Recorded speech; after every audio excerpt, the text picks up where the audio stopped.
1 Saint भी कम नहीं। ये सुनकर तियानचिन की छोटी आंखें और भी ज्यादा सिकुड़ गईं, जब तक कि उसके चेहरे पर सिर्फ 2 छोटे डॉट्स नहीं रह गए। उसने टेबल के उस पार कॉन्ट्रैक्ट को मेरी तरफ सरका दिया। अच्छा, कॉन्ट्रैक्ट देख लो। मैंने उसे उठाया और सीधे म्याऊ अनयून की ओर बढ़ा दिया। चेक करो और देखो कि क्या ये तुम्हारा ही है। म्याऊ अनयून ने अपने होंठ चबाए मेरी तरफ देखा। उसकी आंखों में पहले से ही चमक थी। बस एक बार देख लो, एक बार ये हो जाए, फिर हम घर चल रहे हैं। सेरेना ने धीरे से उसके हाथ को थपथपाया और कोमलता से कहा। म्याऊ अनयून ने उस पर हल्का सा सिर हिलाया और कॉन्ट्रैक्ट ले लिया। उसे पलट कर देखा, फिर चुपचाप कहा, ये मेरा ही कॉन्ट्रैक्ट है। परफेक्ट। मैंने सिर हिलाया, फिर वापस तियानशिन की ओर देखा। पहला मामला सुलझ गया। अब दूसरी बात करते हैं।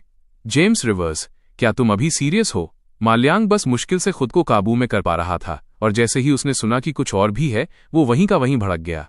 वो अब और खुद को नहीं रोक सका। वो अपने पैरों पर खड़ा हो गया और गुस्से से दहाड़ा। यहां तक कि तियानची, जो पूरे समय शांत रहा था, अब उसके चेहरे पर भी ऐसे भाव थे जो सुखद नहीं थे। उसकी भौहें तन गईं। चेयरमैन गू, सम्मान वो चीज है जो हम एक दूसरे को देते हैं। मैं आपको सलाह दूंगा कि अपनी किस्मत को ज्यादा ना आजमाएं। हाँ, आराम से चेयरमैन तियान। ये दूसरा मामला एक छोटी सी बात है। बात बस इतनी है कि ये छोटी असिस्टेंट रैन, उसे भी आपकी कंपनी की कर्मचारी होना चाहिए, क्योंकि वो वैसे भी हमेशा म्याऊ अनयून के साथ रही है। क्यों ना हमें एक फेवर करें चेयरमैन तियान, और उसे भी मेरे हवाले कर दें। जैसे ही मैंने बोलना खत्म किया, बाकी सब ने अपना संयम बनाए रखा, लेकिन रैन पूरी तरह से जम गई थी। उसे उम्मीद नहीं थी कि उसके जैसा छोटा और महत्वहीन कोई व्यक्ति तियानशिन के सामने मेरे लिए आवाज उठाएगा। भले ही उसके कॉन्ट्रैक्ट की पेनल्टी कोई बड़ी रकम नहीं थी, फिर भी ये उस पर भारी असर डालने के लिए काफी थी। वो अपने दांत भींचकर खुद पेनल्टी भरने के लिए तैयार थी। उसने उम्मीद नहीं की थी कि मैं इसे पहले उठाऊंगा। अब अनयून भी एक पल के लिए दंग रह गई, फिर जल्दी से दबी आवाज में कहा, चेयरमैन गू, रैन की पेनल्टी मैं इसे कवर करूंगी। लेकिन मैंने अपना हाथ म्याऊ अनयून की ओर हिलाया और अपनी आंखें तियानशिन पर टिकी रखीं। मेरी बात सुनने के बाद तियानशिन के हाव भाव सामान्य हो गए। वो फिर मुस्कुराया। चेयरमैन गू, ऐसा कहना मेरे चेहरे पर एक थप्पड़ की तरह नहीं है। वो सिर्फ एक 3rd टियर सिंगर की छोटी असिस्टेंट है। इसे एक गिफ्ट समझें। सेक्रेटरी चेन, जाइए इस छोटी असिस्टेंट का कॉन्ट्रैक्ट ले आइए और चेयरमैन गू के लिए बाहर लाइए। सेक्रेटरी चेन ने सिर हिलाया और बाहर चला गया। बस एक पल में वो एक और कॉन्ट्रैक्ट के साथ लौटा। इस बार उसने इसे सीधे मुझे थमा दिया। इस तरह के मामूली कर्मचारी के लिए क्या वे ध्यान देने योग्य हैं? सिर्फ तियानशिन ही नहीं, यहां तक कि उसके सेक्रेटरी ने भी उसके बारे में 2 बार नहीं सोचा। रैन अब पूरी तरह से अवाक थी, तो उसके सामने के लोगों के लिए वो कोई ऐसी थी जो अपना नाम बोले जाने के लायक भी नहीं थी। कितना ज्यादा है। फिर मैं इसे शालीनता से स्वीकार करूंगा। आज आपके गर्मजोशी भरे आतिथ्य के लिए धन्यवाद चेयरमैन तियान। फिर मिलने तक। मुझे उम्मीद है कि हमारी अगली मुलाकात भी उतनी ही सुखद होगी। मैं खड़ा हुआ और मुस्कुराहट के साथ विदा ली। आज चेयरमैन गू से मिलना काफी बड़ी बात थी। जवानी वाकई एक शानदार चीज है। हालांकि मेरे पास काफी कुछ काम है, इसलिए मैं आपको बाहर छोड़ने नहीं आऊंगा।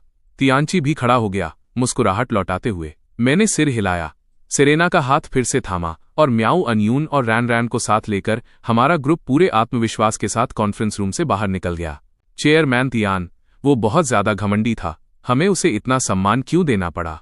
जैसे ही मेरी आकृति नजर से ओझल हुई, माल्यांग का चेहरा लोहे की तरह सख्त हो गया। उसने तियानशिन की ओर देखा, नफरत से जलते हुए। बेकार। उसे रोकने के लिए तुमने आखिर क्या इस्तेमाल किया होता? क्या तुम देख नहीं सकते कि उस आदमी के पास खोने के लिए कुछ नहीं है? मैं तुम्हें साफ साफ बता सकता हूं, अगर तुमने आज उसे बाहर फेंक दिया होता तो तुम कल भी अपनी पूंछ दबाकर किसी को उसके हवाले कर रहे होते। तियानची, जिसके मन में इस चापलूस माल्यांग के लिए कभी नरम कोना था, अब ऐसा महसूस कर रहा था जैसे वो उसका गला घोंट सकता है। सम्मान खोना एक छोटी बात थी, अपनी साख खोना वो था जो वास्तव में मायने रखता था। उसने कॉन्फ्रेंस रूम के दरवाजे की ओर देखा। उसकी छोटी आंखों की रोशनी कुछ न समझ आने वाली चीज के साथ चमक रही थी। क्या हस्ती है! मैंने पहले उसे कम आंका था। इस बार उस बूढ़े लोमड़ लियू गाओ को आखिरकार अपना जोड़ मिल गया है। मेरी किस्मत अच्छी है कि वो फिल्म और टेलीविजन में नहीं है, वरना मेरी भी नींद उड़ जाती। आज उसके साथ इस संक्षिप्त टकराव ने मुझे दिखाया कि वो इंडस्ट्री द्वारा दिए गए क्रेडिट से भी कहीं ज्यादा दमदार है। सिर्फ टैलेंट में ही नहीं, उसके साहस और प्रेजेंस में भी रत्ती भर की कमी नहीं है। एक बार जब इस तरह का युवा लोमड़ पूरी तरह से उभर जाएगा, वो एक ऐसी ताकत होगा जो कभी थमेगी नहीं। सब कुछ इस बात पर निर्भर करता है कि क्या चाइना की अल्टीमेट वॉइस उसे उसकी जगह दिखा सकती है। अगर वो नहीं कर सकी तो तियानमे सच में खतरे में है। तियान शिनशी ने अपनी नज़र दरवाजे पर टिकी रखी, चुपचाप खुद से बात करते हुए। उन शब्दों ने माल्यांग को चौंका दिया। तियानमे, हम तियानमे की बात कर रहे हैं, शांगशी के समान स्तर का एक दिग्गज, और इसके लिए बस वो एक बच्चा काफी है। नीचे जाते समय हम में से किसी ने ज्यादा कुछ नहीं कहा। म्याऊ अनयून के मन में साफ तौर पर कुछ चल रहा था, लेकिन हर बार जब शब्द उसके होठों तक आते वो उन्हें बाहर नहीं निकाल पाती थी। मैंने और सेरेना दोनों ने नोटिस किया। मैंने इस बारे में सोचा और म्याऊ अनयून से कहा, ज्यादा मत सोचो, आज तुम्हें अपने साथ लाने का कारण, हाँ, आंशिक रूप से मेरी वाइफ की वजह से, लेकिन इसलिए भी क्योंकि पोएटिक एंटरटेनमेंट को वास्तव में लोगों की जरूरत है और तुम्हारा टैलेंट खुद बोलता है। हमें तुम पर विश्वास है और हमें विश्वास है कि पेनल्टी की भरपाई करने में तुम्हें कंपनी के लिए ज्यादा समय नहीं लगेगा। इसलिए ऐसा महसूस करने की कोई जरूरत नहीं है कि तुम हमारी कर्जदार हो। ये इस तरह काम नहीं करता है। जैसे ही हम लिफ्ट से बाहर निकले, ग्राउंड फ्लोर लॉबी का माहौल पूरी तरह से बदल गया था। वहां मौजूद हर किसी ने तियान शिनशी को व्यक्तिगत रूप से हमें ऊपर बुलाते हुए देखा था। अब मैं म्याऊ अनयून के साथ वापस बाहर जा रहा था। नतीजा साफ देखा जा सकता था। या का चेहरा विशेष रूप से खराब दिख रहा था। वो म्याऊ अनयून को बाहर धकेलना चाहती थी। बस ऐसा नहीं, वो केवल म्याऊ अनयून को टूटते हुए देखना चाहती थी, न कि उसे इस तरह बाहर निकलते हुए जैसे उसकी जैकपॉट लग गई हो। जैसे ही हमारा ग्रुप उसके पास से गुजरा, रैन, जो कुछ पल पहले तक सदमा महसूस कर रही थी, उसने उसे देखा और फिर से मुस्कुराए बिना नहीं रह सकी। उसने अपनी जीभ बाहर निकाली और उसे चिढ़ाया, फिर अपना सिर ऊंचा करके चल दी। या के हाव भाव देखकर रैन को अंदर से बहुत अच्छा महसूस हुआ। भले ही वो बिना नाम की कोई मामूली इंसान थी, फिर भी वो इस महिला से कहीं बेहतर थी। बाहर से पूरी चमक धमक, अंदर से सड़ी हुई। सांक्षी एंटरटेनमेंट की बिल्डिंग के बाहर सुनहरी धूप फिर से हम पर पड़ी। मैंने अनजाने में ही एक लंबी और गहरी सांस ली। इन सभी पुराने लोमड़ों से निपटना सच में गाना लिखने से ज्यादा थका देने वाला था। म्याऊ अनयून थोड़ी हैरान सी लग रही थी। जिस पल से उसे उन अनकहे नियमों, अनस्पोकन रूल्स का सामना करना पड़ा था, उसने अपने मन में अनगिनत परिणामों के बारे में सोच लिया था। सबसे अच्छा परिणाम जो वो सोच सकती थी वो था खुद पर्याप्त पैसे कमाना, पेनल्टी भरना और फिर चुपचाप साधारण जीवन में वापस लौट जाना, दुनिया से बिना कोई निशान छोड़े गायब हो जाना। आखिरकार सांक्षी एंटरटेनमेंट से दुश्मनी लेने के बाद इंडस्ट्री की कौन सी मीडियम या छोटी कंपनी उसे अपने पास रखने की हिम्मत करती? और रही बात तियान एंटरटेनमेंट या यिनहाई एंटरटेनमेंट जाने की, तो क्या वो सांक्षी से कुछ अलग होता? हर कोई जानता था कि तीनों बड़े दिग्गजों के कॉन्ट्रैक्ट्स कमोवेश एक जैसे ही थे। ये सोचकर उसने फिर से मेरी और आगे चल रही सेरेना की ओर देखा। उसकी आंखों में एक शांत कोमलता उभर आई। ये वे ही थे जिनके अटूट संकल्प ने उसे वहां से बाहर निकाला था, जिन्होंने उसकी बची कुची गरिमा को बचाए रखा था। इसलिए भले ही मैंने उसे जो कॉन्ट्रैक्ट दिया वो सबसे खराब डील ही क्यों न निकले, उसने उसे साइन करने का मन पहले ही बना लिया था। कम से कम उसे विश्वास था कि पोएटिक एंटरटेनमेंट में इस तरह के अनकहे नियम कभी नहीं होंगे। यूनियन, चलो पहले तुम्हारा सामान ले आते हैं। सेरेना जो आगे चल रही थी अचानक रुकी और म्याऊ अनयून के साथ चलने के लिए पीछे मुड़ी। उसकी खूबसूरत आंखों में गर्म मुस्कुराहट थी जब उसने पूछा, जरूर, ये ज्यादा दूर नहीं है, बस आगे ही है। रैन और मेरे पास बस कुछ कपड़े हैं, हमने पहले ही सब कुछ पैक कर लिया है। सेरेना की मुस्कुराहट की गर्माहट में म्याऊ अनयून बस एक पल के लिए रुकी, फिर उसके चेहरे पर भी एक मुस्कान आ गई। म्याऊ अनयून और रैन का सामान वाकई बहुत कम था। सब कुछ 2 छोटे सूटकेस में आ गया। उन्हें बिना किसी परेशानी के लोड कर दिया गया। लेकिन जिस कमरे में वे रह रही थीं, उसे देखकर मुझे और सेरेना दोनों को अनचाहे में ही गुस्सा आ गया। मैं इसके बारे में मन ही मन बड़बड़ाने से खुद को नहीं रोक सका। सांक्षी एंटरटेनमेंट वाकई दिन ब दिन और भी ज्यादा बेशर्म होता जा रहा था। इतनी टैलेंटेड सिंगर और उन्होंने उसे ऐसी जगह रखा था जो असल में एक स्टोर रूम जैसा था। नए गानों के शोकेस में म्याऊ अनयून की काबिलियत हर किसी को साफ दिख रही थी। अगर वो पोएटिक एंटरटेनमेंट में होती तो उसे किसी खजाने की तरह रखा जाता। हमने बैग्स लोड किए और गाड़ी आसानी से पोएटिक एंटरटेनमेंट की ओर चल पड़ी। मैं पूरे रास्ते ड्राइव करता रहा, जबकि पीछे बैठी तीनों महिलाएं बिना रुके ऐसे गप्पे मार रही थीं जैसे सालों बाद मिली पुरानी बहनें हों। खासकर रैन। मुझे बार बार लग रहा था कि वो और मियाँ एक ही मिट्टी की बनी हैं। वे दोनों कहीं लंबे समय से बिछड़ी हुई बहनें तो नहीं हो सकती, लेकिन फिर भी ये एक अच्छी बात थी। पोएटिक एंटरटेनमेंट दिन ब दिन और जीवंत होता जा रहा था। पोएटिक एंटरटेनमेंट वापस पहुंचने पर रिसेप्शनिस्ट ली वेंजिंग पूरी तरह से दंग थी। उसने आज वाकई कुछ ऐसा देखा था जो उसने पहले कभी नहीं देखा था, और वो पहले से कहीं ज्यादा आभारी महसूस कर रही थी कि वो पोएटिक एंटरटेनमेंट में आई, क्योंकि ठीक उसके सामने एक मध्यम आयु वर्ग का व्यक्ति सुखद मुस्कान के साथ बैठा था। ऑडिशन के लिए आए हैं? क्या जेम्स अभी ऑफिस में नहीं है? किंग लू, मिस्टर जेम्स ने कहा है कि वो जल्द ही यहां होंगे। आप लाउंज में इंतजार कर सकते हैं। जरूर। किंग लू मुस्कुराया और मान गया और ली वेन जिंग के पीछे लाउंज की ओर चल दिया। जब लाउंज का दरवाजा खोला गया तो वहां पहले से ही कुछ लोग मौजूद थे। उन्हें देखकर किंग लू की आंखों में हल्की हैरानी हुई, फिर जल्दी ही एक मुस्कुराहट वापस आ गई। हाँ, कभी नहीं सोचा था कि तुम दोनों भी यहां होगे। वो बच्चा, जेम्स, वो सच में पूरी एंटरटेनमेंट की दुनिया को उलट पुलट करने की कोशिश कर रहा है। भाई लू, आप खुद यहां आ गए और आप हमारे बारे में बात कर रहे हैं। लाउंज के अंदर मिया, जो चाय परोस रही थी, उसने महसूस किया कि उसकी पलकें अनचाहे में फड़क रही हैं। इससे पहले जब मैंने कहा था कि 3 दिग्गज नाम कंपनी में शामिल हो रहे हैं, तो उसने सपने में भी नहीं सोचा था कि वे ये होंगे। सु जियो चेन, लियू रुइंग, किंग लू, ये सच में दिग्गज नाम थे। लेकिन भला मैंने उन तीनों को उनके अपने स्टूडियो से अलग यहां लाने में कैसे कामयाबी हासिल की? क्योंकि उसके सामने मौजूद तीनों लोग अपने अपने स्टूडियो चलाते थे।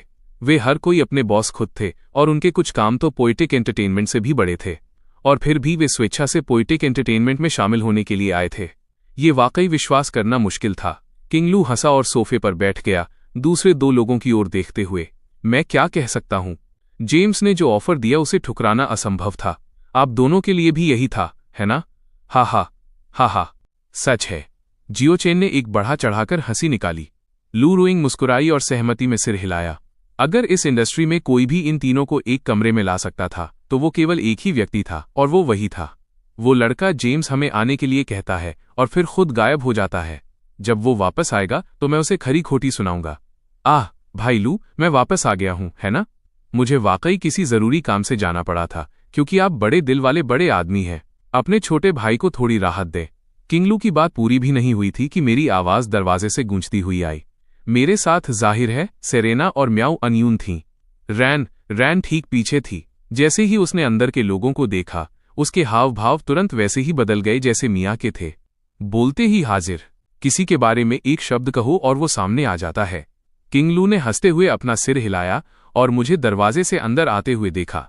चियाओ चान के चेहरे पर भी उतनी ही मजेदार मुस्कान थी जब उन्होंने नए आने वालों को देखा और कहा, जेम्स, सेरेना और म्याऊ अनयून। खैर, ऐसा लगता है कि न्यू सॉन्ग शोकेस की लगभग पूरी टीम यहां है। मैं मुस्कुराया और वहां मौजूद हर किसी को देखा। मेरा दिल अब उत्साह से भर गया था। आखिरकार मैं चैन की सांस ले सकता था। पोएटिक एंटरटेनमेंट में इन लोगों के साथ मैं बिना पीछे हटे अपना सब कुछ लगा सकता था। किंग लू, लियू रुइंग, सु जियो चेन, सेरेना, म्याऊ अनयून मिलकर एक नया बिग 4 बना रहे थे और उनका साथ दे रही थी फन जियो और ये शुहान जैसी दमदार जोड़ी। यहां तक कि वो छोटी असिस्टेंट भी अपने आप में एक ताकत थी। इसमें पिछले कुछ दिनों से भर्ती किए गए नए टैलेंट को भी जोड़ दें। हम तैयार थे। हम पूरी तरह से तैयार थे। हा, अब जब सब यहां हैं तो चलिए उन कॉन्ट्रैक्ट्स पर साइन करते हैं। डायरेक्टर यांग कहाँ हैं? जल्दी दरवाजा बंद कर दो, इससे पहले कि कोई भाग जाए। मुझे समझ नहीं आ रहा कि इतने जबरदस्त लाइनअप को कैसे बयां करूं। मैं इतना रोमांचित था कि मेरी भौहें लगभग चेहरे से ऊपर उठ गई थीं। जब मैं जोर से हंसा, तुम अभी भी एक कंपनी के चेयरमैन हो, तुम्हें पता है ना? क्या तुम्हें ऐसा होना जरूरी है? एंजेला थोड़ा स्टाइल के साथ देर से आई। कॉन्ट्रैक्ट्स पहले से ही प्रिंटेड और हाथ में थे। यहां हर कोई परिवार है। इससे कोई फर्क नहीं पड़ता कि कौन चेयरमैन है। आप सभी यहां चेयरमैन हैं। मैं तो बस चाय परोसने वाला हूं। मैंने बात को टाल दिया और एंजेला के हाथों से कॉन्ट्रैक्ट्स लेकर उन्हें पलटने लगा। फिर मैंने संतुष्टि के साथ सिर हिलाया। ये अच्छे लग रहे हैं। बहुत बढ़िया लिखे गए हैं। ये चलेगा। इस कंपनी के भविष्य के स्तंभ। एक नजर डालिए। जैसे ही मैंने बात की, मैंने एक एक करके सभी को कॉन्ट्रैक्ट्स थमा दिए। यहां तक कि सेरेना को भी एक कॉपी मिली। कुछ किया नहीं जा सकता था। भले ही वो बॉस की वाइफ थी, लेकिन ये कुछ ऐसा था जिसे सेरेना ने खुद मांगा था। वो अपने आप में एक असली कलाकार थी। एक बार जब चीजें आधिकारिक हो गईं तो सब जम गए। उन्होंने अपने कॉन्ट्रैक्ट्स लिए और उन्हें ध्यान से पढ़ना शुरू किया। सच तो ये है कि जियो चेन, लियू रुइंग और किंग लू के आने के लिए तैयार होने का कारण ये था कि मैंने उन्हें एक ऐसी वजह दी थी जिसे वे मना नहीं कर सकते थे। उनके पास एक्सपोजर की कमी नहीं थी। उनके पास कमी थी तो गानों की। वाकई महान गाने जो सिर्फ उनके हों। और यही वो कार्ड था जो मैंने उन तीनों को अपनी तरफ करने के लिए खेला था। लाउंज में एक पल के लिए सन्नाटा छा गया। हर कोई खामोशी से अपना कॉन्ट्रैक्ट पढ़ रहा था, लेकिन जैसे जैसे वे आगे पढ़ते गए उनके चेहरों की मुस्कान और चौड़ी होती गई। जो दूसरों से अलग थी वो थी म्याऊ अनयून। जैसे ही उसने कॉन्ट्रैक्ट पढ़ा, उसकी आंखें शुद्ध सदमे से फटी की फटी रह गईं। क्योंकि ये कॉन्ट्रैक्ट दुनिया की कोई भी दूसरी एंटरटेनमेंट कंपनी कभी ऐसा ऑफर नहीं देती।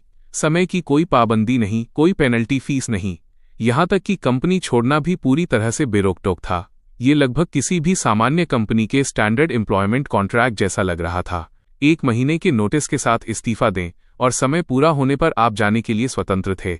जेम्स, मैं जानता हूं कि तुम हमारा भला सोच रहे हो, लेकिन क्या ये कॉन्ट्रैक्ट तुम्हारे लिए थोड़ा ज्यादा नुकसानदेह नहीं है?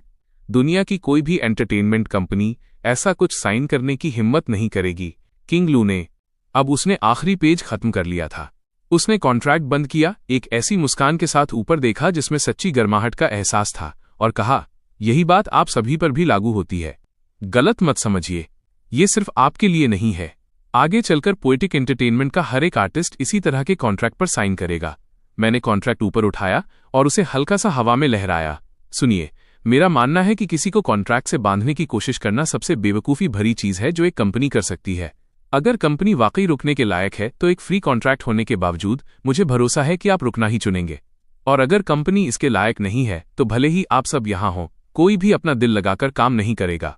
और अगर मैं थोड़ा घमंडी होकर कहूँ तो बाहर की हर एंटरटेनमेंट कंपनी में से शायद मुझसे ज़्यादा भरोसेमंद कोई नहीं है। उस तरह के आत्मविश्वास ने कमरे में मौजूद हर किसी का ध्यान अपनी ओर खींच लिया, यहाँ तक कि किंग लू की आंखों में भी एक शांत और साफ सम्मान झलक रहा था। और हाँ, जिस तरह से अभी चीजें थीं, मैं अकेला था जिसने ये शब्द कहने का हक कमाया था। सिर्फ मेरा टैलेंट ही था जिसने मुझे बिना झिझके ये सब कहने की ताकत दी थी। अच्छा है, मैं पोएटिक एंटरटेनमेंट में आगे आने वाले समय के लिए वाकई उत्साहित हूँ। मिस्टर जेम्स, पोएटिक एंटरटेनमेंट में शामिल होना मेरे लिए सम्मान की बात है। किंग लू ने अपना पेन उठाया और कॉन्ट्रैक्ट पर अपने नाम के साइन कर दिए। फिर वो खड़ा हुआ, मेरी तरफ चलकर आया और अपना हाथ आगे बढ़ाया। भाई लू, पोएटिक एंटरटेनमेंट में आपका स्वागत है। मैं आपको निराश नहीं करूंगा। एक दूसरे में ही मत खो जाइए। मिस्टर जेम्स, हमारा क्या आप भूल गए कि हम भी यहाँ हैं? चियाओ चान ने भी अपना कॉन्ट्रैक्ट पहले ही साइन कर दिया था और जब हम हाथ मिला रहे थे तो उसने हमें चिढ़ाया।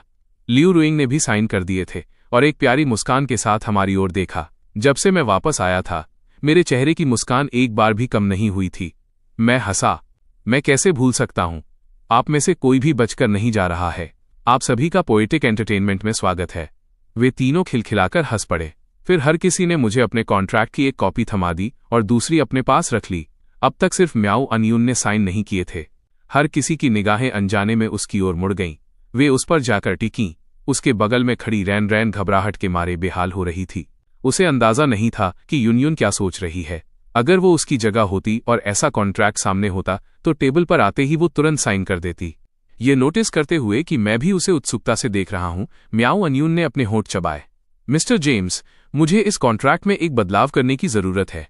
उन शब्दों ने कमरे में मौजूद हर किसी की भौहें अनचाहे में सिकोड़ दीं। उनमें से किसी को समझ नहीं आया कि म्याओ अनयून इस तरह के कॉन्ट्रैक्ट को बदलने की मांग क्यों कर रही है। ये लड़की क्या सोच रही थी? सिर्फ मुझे और सेरेना को थोड़ा अंदाजा था कि म्याओ अनयून का क्या मतलब है। इससे पहले कि मैं जवाब देता, म्याओ अनयून फिर से बोली, कम से कम जो पेनल्टी आपने मेरे लिए भरी है उसे इसमें जोड़ा जाना चाहिए, उसका हिसाब रखा जाना चाहिए। जब वो वापस चुका दी जाए उसके बाद बाकी कॉन्ट्रैक्ट सामान्य रूप से चलेगा। जिन लोगों को अभी तक पूरी कहानी नहीं पता थी वे सभी उत्सुकता से म्याओ अनयून की ओर देखने लगे। ऐसा लग रहा था कि यहाँ कोई कहानी है। मैंने इस पर विचार किया। जब मैंने म्याओ अनयून की आंखों में एक शांत निश्चय देखा तो मैंने आखिरकार पेनल्टी के बारे में बात की। पेनल्टी के लिए चलिए एक अलग एग्रीमेंट तैयार करते हैं। जब आप इसे चुकाने के लिए तैयार महसूस करें तब चुका दीजिएगा। कोई जल्दी नहीं है। जहां तक इस कॉन्ट्रैक्ट की बात है, ये वैसा ही रहेगा जैसा है। दोनों चीजें अलग हैं।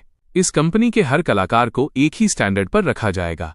ये सुनकर म्याओ अनयून ने आखिरकार चैन की सांस ली। उसने अपना पेन उठाया और बिना किसी हिचकिचाहट के अपने नाम के साइन कर दिए। ये वही नतीजा था जो म्याओ अनयून सबसे ज्यादा चाहती थी। उसने जो खोया था वो उसे अपनी मेहनत से वापस कमाएगी। मैंने और सेरेना ने जो दयालुता दिखाई थी वो व्यक्तिगत थी। वो इसे अपने दिल में रखेगी, लेकिन कंपनी के मामलों को अलग रखने की जरूरत थी। अब जब सभी कॉन्ट्रैक्ट साइन हो गए हैं, मिस्टर जेम्स, अगला कदम क्या है? सब कुछ सुलझते देख सू जियोचेन बोल पड़ा। पुराने सू, ईमानदारी से कहूं तो अभी हमें आपकी जरूरत नहीं है। बस थोड़े समय के लिए धैर्य रखें, आपका समय आएगा। चाइना अल्टीमेट वॉइस के इस राउंड में मैं इस इंडस्ट्री की हर दूसरी कंपनी को एक बहुत गंभीर सबक सिखाने जा रहा हूं। ये म्यूजिक वर्ल्ड के इतिहास को बदलने वाला है। हा, मुझे ये पसंद आया। शुआ चिन ने मुझे इस तरह देखा और आगे क्या होने वाला है इसे लेकर वो और भी उत्साहित महसूस करने लगा। उसे लग रहा था कि ये कुछ ऐसा होने वाला है जो दुनिया ने पहले कभी नहीं देखा होगा। अगले कुछ दिनों में हर कोई अपनी भूमिकाओं में व्यस्त हो गया। सेरेना और मैं हर दिन ऑडिशन में बिजी थे। दुर्भाग्य से बहुत कम नए कलाकार आगे बढ़ पा रहे थे। सेरेना और मैं खुद मंझे हुए प्रोफेशनल कलाकार और सॉन्ग राइटर थे, इसलिए ऑडिशन रूम में हमारे स्टैंडर्ड स्वाभाविक रूप से बहुत ऊंचे थे। इसके अलावा पोएटिक एंटरटेनमेंट के लिए मेरा विजन एक बुटीक ऑपरेशन का था, हमेशा क्वांटिटी से ज्यादा क्वालिटी पर ध्यान देना। इसलिए कई दिनों के लगातार ऑडिशन के बाद केवल मुट्ठी भर लोग ही पास हो पाए थे। बिना एहसास हुए शुक्रवार फिर से आ गया था। जहां तक सू जियोचेन और दूसरों के पोएटिक एंटरटेनमेंट में शामिल होने की बात है, कंपनी ने इसे गुप्त रखने का बेहतरीन काम किया था। बाहर किसी को भी अभी तक इसका अंदाजा नहीं था। अगर उन्हें कभी पता चला तो ये पूरी इंडस्ट्री में एक और शॉकवेव भेज देगा। चाइना अल्टीमेट वॉइस आज रात अपने दूसरे एपिसोड के साथ निर्धारित समय पर वापस आ गया था। ऑनलाइन माहौल एकदम साफ था। हर कोई एक सुर में इस इंतजार में था कि इस बार मैं उन्हें क्या सरप्राइज दूंगा। जब से तियानवे एंटरटेनमेंट के विल ने अपनी चुनौती दी थी, पोएटिक एंटरटेनमेंट पूरी तरह खामोश था। लेकिन ऑडियंस जानती थी कि जेम्स रिवर्स जैसा आदमी निश्चित रूप से तैयारी कर रहा होगा। उन सभी का एक ही मानना था कि पोएटिक एंटरटेनमेंट की खामोशी का मतलब सिर्फ एक ही चीज है, वे कुछ बहुत बड़ा छिपाकर बैठे हैं। इसलिए जैसे ही रात के 8 बजे अनगिनत व्यूअर्स ने ऑफिशियल लाइव स्ट्रीम पर धावा बोल दिया और अपनी सीटें पक्की कर लीं। वेन्यू खुद पूरी तरह खचाखच भरा हुआ था। इस समय दूसरे स्टेज पर दूसरी लड़ाइयां पहले ही शुरू हो चुकी थीं, लेकिन लगभग कोई भी उन्हें नहीं देख रहा था। हालांकि वे गाने दर्जन भर बार सुने जा चुके थे, किसी को भी जरा सा भी उत्साह महसूस नहीं हो रहा था। केवल उनके संबंधित फैन बेस ही वहां मौजूद थे, अपने पसंदीदा कलाकारों का हौसला बढ़ा रहे थे। रात 8:30 बजे सबकी नजरों के सामने चैलेंजर विल ने आखिरकार स्टेज पर कदम रखा। उसने एक काला निट कैप पहना हुआ था और ऊपर से नीचे तक पूरी तरह हिप हॉप स्टाइल में तैयार था। उसके चेहरे से घमंड टपक रहा था। जैसे ही वो स्टेज पर पहुंचा, उसने माइक थामा और पूरे कॉन्फिडेंस के साथ भीड़ को संबोधित किया। मैंने सुना है कि कोई जेम्स रिवर्स है जिसे गाने लिखने का बड़ा शौक है। Love songs? जरूर, मैं तुम्हें उसका क्रेडिट दे दूंगा, लेकिन रैप तुम मेरे लेवल के नहीं हो। उसने ये बात बड़े गर्व और जोर शोर से कही, जिससे नीचे खड़ी भीड़ ने उसे चिढ़ाने के लिए हूटिंग बूज करना शुरू कर दिया। लाइव स्ट्रीम चैट कमेंट से भर गई, जिनमें से ज्यादातर लोग उसकी क्लास लगा रहे थे। फिर विल ने अपना सिर पीछे झुकाया और कहना जारी रखा, जानते हो क्यों? ऑनलाइन इतने सारे लोग मुझसे नफरत करते हैं। ऐसा इसलिए है क्योंकि मैं बहुत ऊंचा खड़ा हूं। I stand too tall. मैं बहुत बड़ा टारगेट बन जाता हूं। उसने ये लाइन खत्म की और अचानक एक्शन में आ गया और पूरे वेन्यू में आवाज की एक दीवार सी गूंज उठी। क्योंकि मैं बहुत ऊंचा खड़ा हूं। बहुत ऊंचा, बहुत ऊंचा, बहुत ऊंचा। क्योंकि मैं बहुत ऊंचा खड़ा हूं। बहुत ऊंचा, बहुत ऊंचा, बहुत ऊंचा। हर कोई पूछता है कि मैं कौन हूं। उनमें से किसी ने नहीं देखा कि मैं बिजली की गड़गड़ाहट था। वे सब बाहर मेरे लिरिक्स याद कर रहे हैं। रातों रात मशहूर होने का स्वाद, ये सब मेरी वजह से है।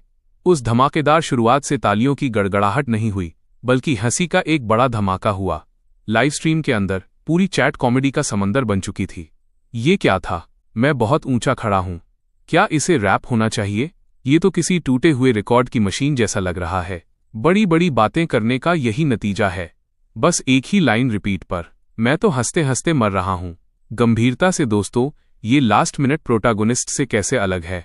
इसने रैप के बारे में मेरी समझ को पूरी तरह हिलाकर रख दिया है। कोई जाकर इस बच्चे को ले जाओ। आखिरकार मैं बहुत ऊंचा खड़ा हूं के अंतहीन लूप के बाद गाना पूरी तरह रुक गया।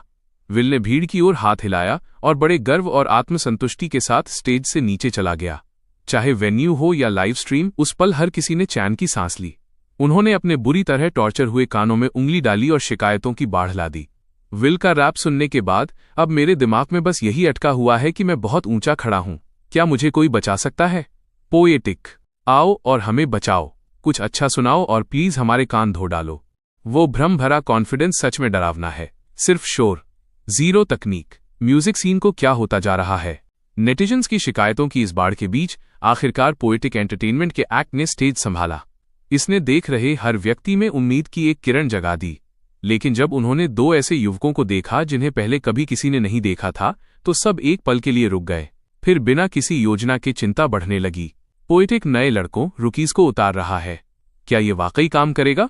विल की स्किल्स कमजोर हैं, लेकिन उसका फैन बेस सच में बहुत बड़ा है और उसके पीछे पैसा और पैकेजिंग है। खासकर युवा फैंस, वे बच्चे जिन्होंने कभी अनुभव नहीं किया कि असली म्यूजिक कैसा होता था। विल को पसंद करने के झांसे में आना पूरी तरह समझ में आता है। इन्हें पहले कभी किसी ने नहीं देखा है। ये दिखने में बिल्कुल नए फ्रेशर्स, न्यू कमर्स लग रहे हैं।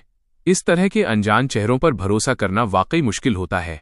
वेन्यू में मौजूद भीड़ भी एकदम शांत हो गई और स्टेज पर खड़ी इन दो आकृतियों को चुपचाप देखने लगी। इस खामोशी ने बैकस्टेज खड़े विल को और भी ज्यादा अहंकारी बना दिया। शुरुआत से ही स्टेज की एनर्जी को देखो, अंतर अभी से साफ है। लेकिन फन जियो और यी शुहान पूरी तरह शांत रहे। उन्होंने एक दूसरे की तरफ पीठ करके माइक थामे रखा और बिना किसी घबराहट के स्टेज पर मजबूती से खड़े रहे। ये उनकी पहली परफॉर्मेंस थी। मुझे उन पर पूरा भरोसा था और वे बदले में मुझे एक परफेक्ट रिजल्ट देने वाले थे। बड़ी स्क्रीन पर म्यूजिक शुरू हुआ। गाने का टाइटल सामने आया, ड्रिफ्टिंग नॉर्थ। लिरिक्स और कॉम्पोजिशन पोएटिक द्वारा और परफॉर्मेंस फन जियो और यी शुहान की। क्रेडिट्स में पोएटिक का नाम देखते ही ऑडियंस थोड़ा शांत हुई, चाहे वे दोनों नए लड़के कोई भी हों। पोएटिक के गानों पर कोई सवाल नहीं उठाया जा सकता था। स्टेज पर फन जियो ने खुद को म्यूजिक की लहरों में बहने दिया।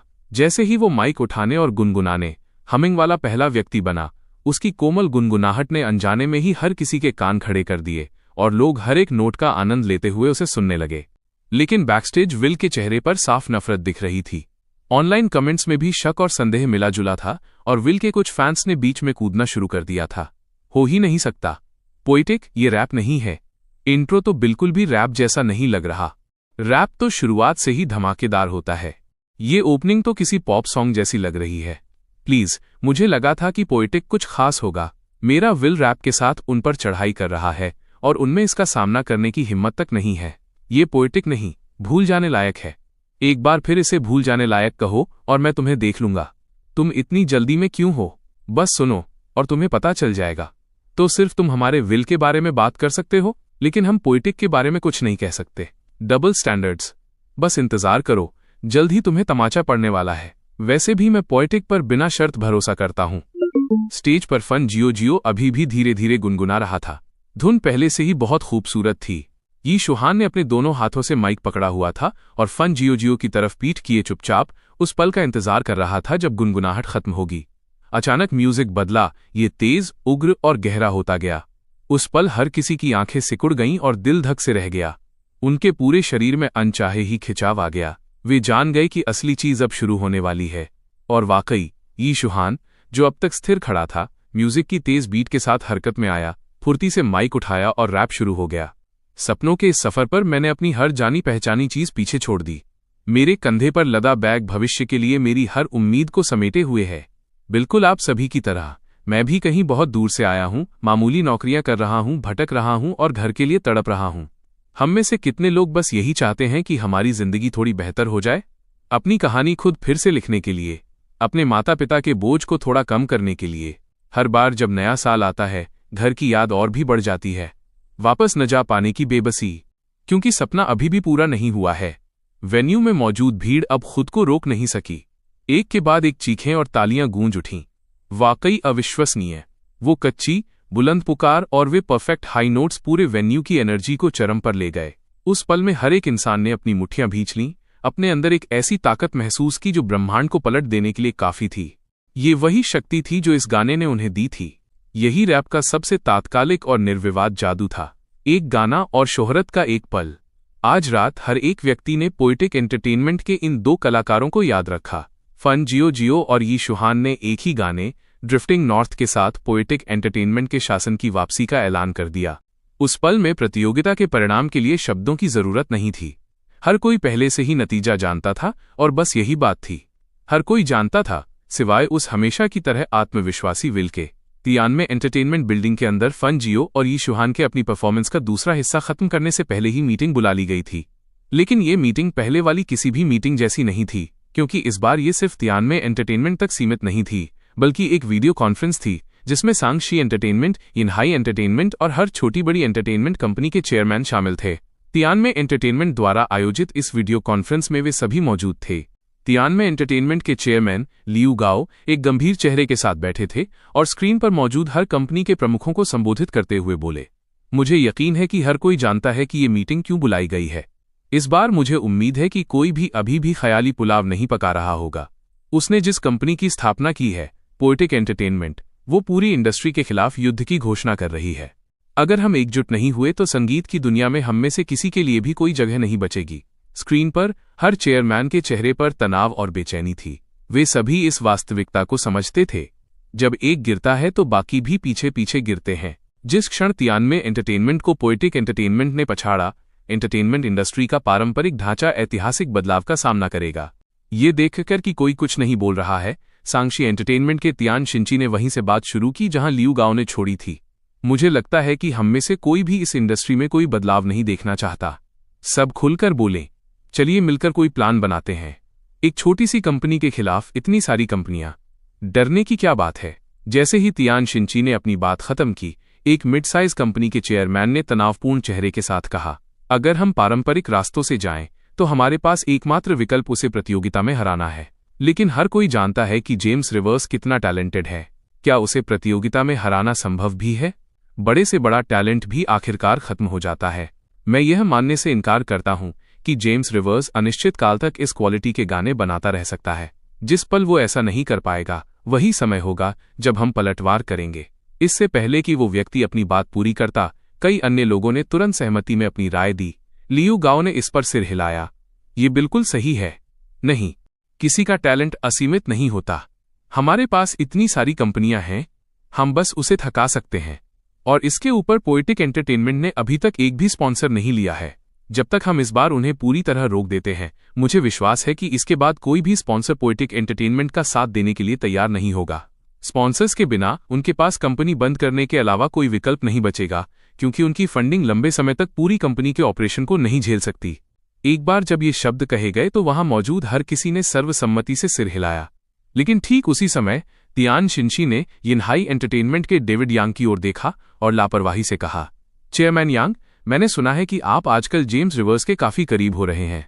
क्या आपके पास कोई शानदार विचार है जो आप शेयर करना चाहेंगे? डेविड यांग ने अपनी मुस्कान स्थिर रखी और अपना सिर हिलाया। मेरे पास कोई शानदार विचार नहीं है। बाकी सब जो तय करेंगे मैं उसी का पालन करूंगा। यिनहाई एंटरटेनमेंट दोनों हाथों से इसका पूरा समर्थन करता है। बात बस इतनी है कि हाल ही में यिनहाई में हमारी टीम थोड़ी कम पड़ गई है। व्यावहारिक रूप से कहें तो हम शायद बहुत ज्यादा एक्शन में योगदान न दे पाएं, लेकिन मेरी भावनाएं हमेशा आप सभी के साथ हैं। उन शब्दों को सुनकर लुआ और तियानची दोनों अपने होंठ सिकोड़ने से खुद को नहीं रोक सके। ये साफ तौर पर पल्ला झाड़ना था। वे इसे दिन के उजाले की तरह साफ पढ़ सकते थे, लेकिन उन्होंने इस मामले को आगे नहीं बढ़ाया। जब तक यिनहाई एंटरटेनमेंट उनके खिलाफ कोई कदम नहीं उठाता, तब तक उनके लिए इतना ही काफी था। उन्होंने कभी वास्तव में ये उम्मीद नहीं की थी कि यिनहाई एंटरटेनमेंट आगे बढ़कर मेरे पीछे आएगा। चूंकि हर कोई सहमत है, तो चलिए आगे की योजना पर चर्चा करते हैं। प्रतियोगिता के इस मौजूदा एपिसोड के लिए जब तक हम ठीक से तैयार नहीं हो जाते, मैं नहीं चाहता कि कोई भी पोएटिक एंटरटेनमेंट को चुनौती दे और उन्हें आसान पॉइंट्स दे। चलिए अपनी सारी ताकत बाकी बचे एपिसोड्स की तैयारी में लगा देते हैं। प्रत्येक स्टेज पर हर एपिसोड में अधिकतम 3 चुनौतियों की अनुमति है, जिसका अर्थ है कि अभी भी 18 राउंड बाकी हैं। मुझे विश्वास नहीं है कि जेम्स रिवर्स का टैलेंट असीमित है, और मुझे विश्वास नहीं है कि पोएटिक एंटरटेनमेंट का छोटा सा रोस्टर इतने राउंड तक टिक पाएगा। इसलिए अपने सबसे बेहतरीन परफॉर्मर्स को तैयार करें। Magic city stadium. भले ही फन जियो और ईशुहान पहले ही स्टेज से उतर चुके थे, लेकिन वेन्यू में भीड़ अभी भी उत्साह से भरी हुई थी। वे बेसब्री से अगली लड़ाई का इंतजार कर रहे थे, यह सोचकर कि पोएटिक एंटरटेनमेंट अगला कौन सा गाना लेकर आएगा। एक गाने ड्रिफ्टिंग नॉर्थ ने सभी को दिखा दिया था कि पोएटिक एंटरटेनमेंट सिंहासन पर वापस लौट आया है। ऑनलाइन ऑडियंस अब तक इस कंपटीशन के लाइव स्ट्रीम रूम में पूरी तरह उमड़ पड़ी थी। चाइना अल्टीमेट वॉइस के पिछले सीजन में सभी 3 स्टेजों पर लगातार एक जैसी व्यूअरशिप रहती थी, लेकिन अब सांक्षी एंटरटेनमेंट और यिनहाई एंटरटेनमेंट से जुड़े स्टेजों को लगभग पूरी तरह से छोड़ दिया गया था। पूरा शो प्रभावी रूप से पोएटिक एंटरटेनमेंट का पर्सनल स्टेज बन गया था। लेकिन दुर्भाग्य से, चाहे दर्शक किसी भी तरफ कितनी भी देर इंतजार करें, वे बस इंतजार ही करते रह गए। कोई दूसरा चैलेंजर कभी नहीं आया। ऐसा लग रहा था जैसे हर एंटरटेनमेंट कंपनी एक साथ पूरी तरह खामोश हो गई हो। समय सेकंड दर सेकंड बीतता गया। बाकी 2 स्टेजों पर अपनी लड़ाइयां गर्मागर्म चलती रहीं, लेकिन जिस स्टेज पर पोएटिक एंटरटेनमेंट खड़ा था, वहां केवल पतझड़ की हवा हल्कों में घूम रही थी। जैसे ही चाइना अल्टीमेट वॉइस का ये एपिसोड खत्म होने का ऐलान हुआ, तब तक एक भी इंसान चुनौती देने के लिए आगे नहीं आया। इसने दर्शकों को, जो इतनी बेसब्री से इंतजार कर रहे थे, पूरी तरह से गुस्से में डाल दिया। वे इतनी देर से इंतजार कर रहे थे कि जैसे इंतजार करते करते फूल ही मुरझा गए हों, और अंत में उन्हें बस इतना ही देखने को मिला। इसलिए उन सभी ने बड़ी एंटरटेनमेंट कंपनियों को टैग करना शुरू कर दिया और अपनी पूरी ताकत के साथ उन्हें रोस्ट करने लगे। वाह, क्या इस इंडस्ट्री में सच में कोई नहीं बचा? क्या तुम अभी सीरियस हो? बस इतनी सी बात थी। ऐसा महसूस हो रहा है जैसे कड़ाके की ठंड में किसी ने तुम पर बर्फ के पानी की बाल्टी डाल दी हो। मैं इसके लिए जागता रहा और तुम कह रहे हो कि ये खत्म हो गया? मजाक कर रहे हो क्या? जैसे ही जेम्स आता है, म्यूजिक वर्ल्ड की एक भी आत्मा आगे नहीं बढ़ पाती। मेरे कान तरस गए। मैं बस कुछ और अच्छे गाने सुनना चाहता था। तियानवे एंटरटेनमेंट, क्या तुम सब बस हार मान रहे हो? इससे अच्छा तो मुझे ही वहां जाने देते। वैसे भी कोई न कोई तो हार ही रहा है। कम से कम मैं कोशिश तो करता। अपना बोरिया बिस्तर समेट लो। ये सरासर बुजदिली है। मैं एतद द्वारा पोएटिक एंटरटेनमेंट को नई बिग 3 में से एक घोषित करता हूं। तियानवे का युग खत्म हो गया है। नेटिजन्स ने इन एंटरटेनमेंट कंपनियों को उकसाने के लिए उपहास का हर कतरा इस्तेमाल किया ताकि वे थोड़ी हिम्मत दिखाएं। वे बस अच्छा म्यूजिक सुनना चाहते थे। ये इतना मुश्किल क्यों था? और इसी तरह इंटरनेट के जबरदस्त समर्थन के साथ अंत में तियानवे एंटरटेनमेंट के नेतृत्व में प्रमुख एंटरटेनमेंट कंपनियों ने हार मान ली और एक स्टेटमेंट जारी किया, जो अंत में हंसता है वही विजेता होता है।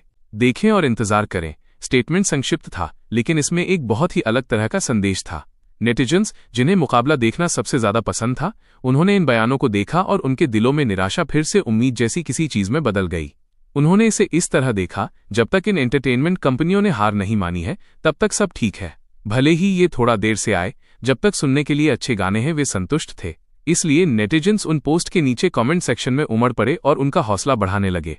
इस समय पोएटिक एंटरटेनमेंट की टीम पहले से ही कंपनी वापस जा रही थी। आज रात जो ग्रुप आया था वो छोटा था, बस सेरेना, मिया, म्याओ अनियून, फन जियो और यी शुहान। कंपनी की एक वैन में वे सब आ गए थे। वैन एक ड्राइवर चला रहा था जिसे कंपनी ने विशेष रूप से काम पर रखा था। मेरे समेत बाकी सभी लोग वेन्यू पर नहीं गए थे। हम सब कंपनी में ही रुककर रियल टाइम में लाइव स्ट्रीम देख रहे थे। मुझे विश्वास नहीं हो रहा है। सेरेना और यूनियन को परफॉर्म करने का मौका भी नहीं मिला और उन्होंने पहले ही हथियार डाल दिए।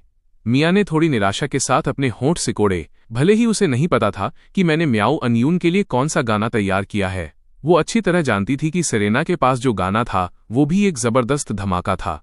फिर भी फन और यी ने वाकई बहुत अच्छा गाया। उन्होंने पूरी जगह हिलाकर रख दी। हाँ, ये सब मिस्टर जेम्स की सॉन्ग राइटिंग का कमाल है। इतने सालों के बाद हम दोनों को आखिरकार इस तरह का खून खौला देने वाला अनुभव मिल रहा है। एक असली स्टेज पर वो जोश। फन जियो के चेहरे पर खुशी की एक लहर दौड़ गई।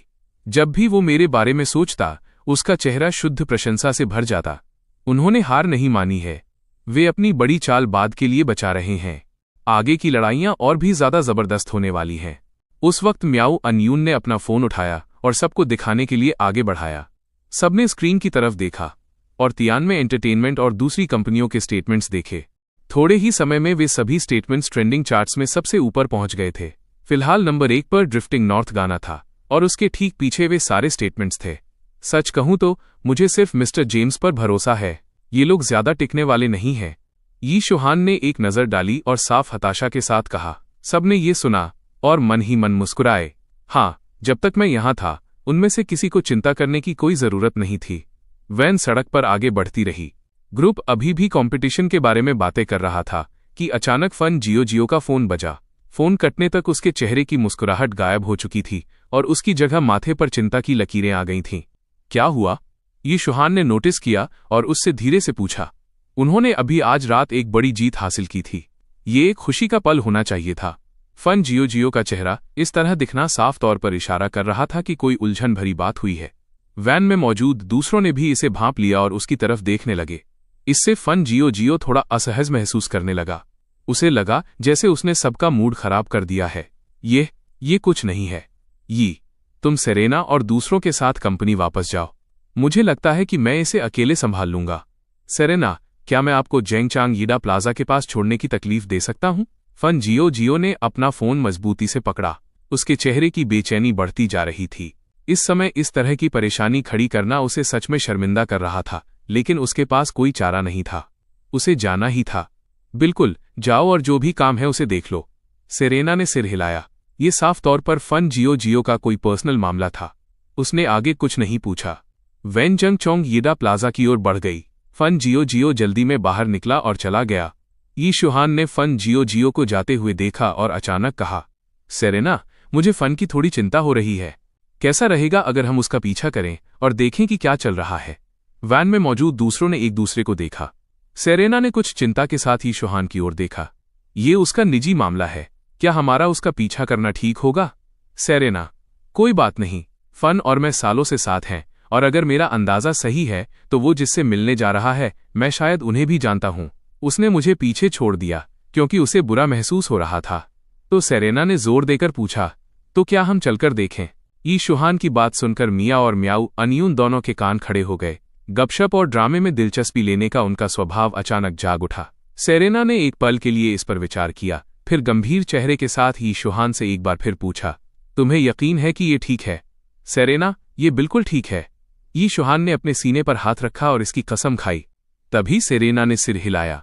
पूरा ग्रुप अपने मास्क पहनकर वैन से किसी छोटे चोरों के गिरोह की तरह चुपके से बाहर निकल गया।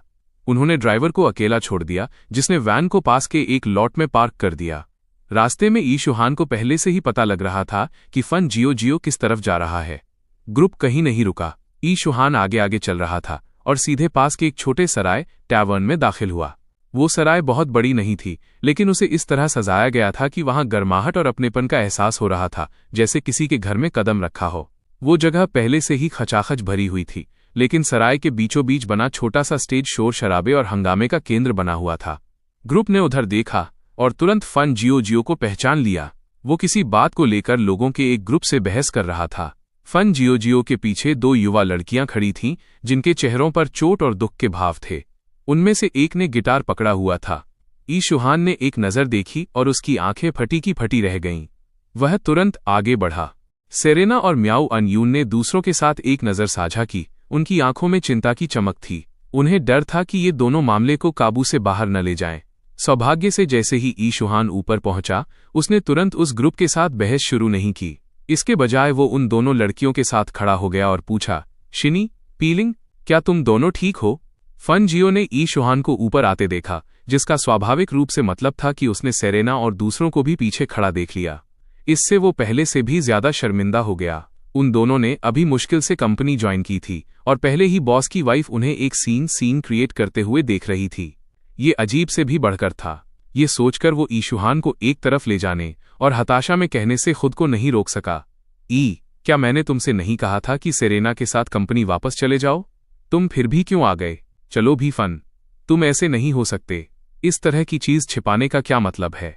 हम सब यहाँ खुले दिल के हैं। सेरेना और बाकी लोग, वे दूसरी कंपनियों के लीडर्स जैसे बिल्कुल नहीं हैं। वे इसे हमारे खिलाफ नहीं मानेंगे। ईशुहान को देखकर, जो उससे छोटा था, फन जियो कुछ पलों के लिए अवाक रह गया। उसे बस ये लग रहा था कि बात ये नहीं है कि वे इसे उसके खिलाफ मानेंगे या नहीं, बल्कि ये है कि कोई भी कंपनी वास्तव में ये नहीं चाहती कि उसके लोग बाहर किसी मुसीबत में फंसें। लेकिन जो होना था वो हो चुका था और अब ज्यादा सोचने का कोई फायदा नहीं था। वो वापस मुड़ा और उस ग्रुप से बहस करना जारी रखा। स्टेज पर हो रही बहस को सुनकर सेरेना ने एक मोटा मोटा अंदाजा लगा लिया था कि क्या चल रहा है। इस सब की वजह स्टेज पर मौजूद सफेद टी शर्ट वाली वे दो लड़कियां थीं। वे एक लोक संगीत फोक म्यूजिक जोड़ी थीं, जो इस छोटी सराय में परफॉर्मर के रूप में काम करती थीं। उन दोनों ने अपने खुद के काफी ओरिजिनल गाने लिखे थे, जिन्हें यहाँ बहुत पसंद किया जाता था।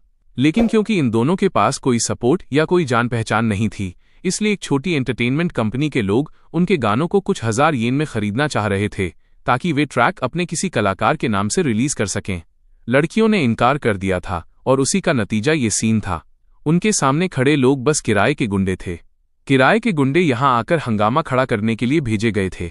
इस सब के पीछे असली खिलाड़ी वो कंपनी का रिप्रेजेंटेटिव था, जो अभी भी आराम से एक बूथ पर बैठा हुआ था। सेरेना जानती थी कि एंटरटेनमेंट की दुनिया में ये कोई नई बात नहीं है। पुलिस को बुलाने से भी कोई खास मदद नहीं मिलती, क्योंकि अगर वे एक टोली को हटा भी देते तो दूसरी आ जाती। वैसे भी वे हाथ पैर नहीं चला रहे थे, बस बातें कर रहे थे। मिसाल के तौर पर अभी वे लोग बस यही कह रहे थे कि गाने सुनने लायक नहीं हैं। वे कस्टमर थे और उन्हें संगीत या परफॉर्मर बदलने की मांग करने का पूरा अधिकार था। यहां तक कि सराय का मालिक भी बाहर आकर कुछ नहीं कर पा रहा था। जब आप इस तरह की किसी चीज से टकराते हैं तो सबसे अच्छा तरीका लोहे को लोहे से काटना होता है, जैसा कि मैंने उस समय किया था। मैंने पहले यिनहाई एंटरटेनमेंट को कवर के तौर पर इस्तेमाल किया, एक बड़ी कंपनी को अपने असली टैलेंट के लिए ढाल बनने दिया। फिर एक बार जब मैंने अपना नाम बना लिया तो मैंने दबाव को पीछे धकेलने के लिए हायांग का सहारा लिया और आखिरकार पोएटिक एंटरटेनमेंट की शुरुआत की। लेकिन वो कुछ ऐसा था जो सिर्फ मैं ही कर सकता था। मामूली टैलेंट वाले ज्यादातर लोग बस वक्त की धारा में बह जाते। सेरेना ने सराय के स्टेज पर उन दो युवा महिलाओं को देखा जो वहां थोड़ी असहाय खड़ी थीं। फिर उसने अपने बगल में मिया और म्याऊ अनयून को देखा जो उतनी ही नाराज थीं। उसने इस पर विचार किया और अपना फैसला ले लिया। वो मिया और म्याऊ अनयून को साथ लेकर सीधे बूथ की ओर बढ़ी। उसने वहां बैठे उस छोटी कंपनी के मैनेजर को नीचे की ओर देखा। फन जियो और ई शुहान ने जैसे ही ये सब होते देखा, वे तुरंत उन दो लड़कियों को लेकर वहां पहुंचे। उनकी धड़कनें इस वक्त बहुत तेज थीं। अगर उनकी वजह से सेरेना के साथ यहां बुरा बर्ताव हुआ तो वे खुद को कभी माफ नहीं कर पाते। आप किस एंटरटेनमेंट कंपनी से हैं? बूथ पर खड़े होकर सेरेना ने सीधे पूछा।